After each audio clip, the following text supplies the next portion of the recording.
Hello everybody and welcome. In this video I'm going to show you how to pair your Wonderboom 2 with your Android device.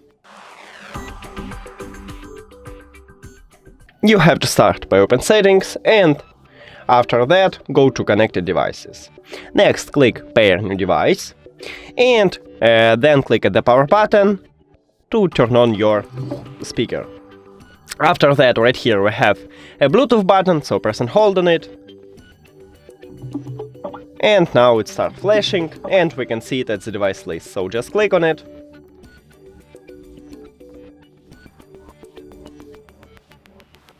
And then click pair. We did it! Thank you for watching this video. If you found it helpful, please consider subscribing to the channel and leave the like on the video. It's really important to us. See you later!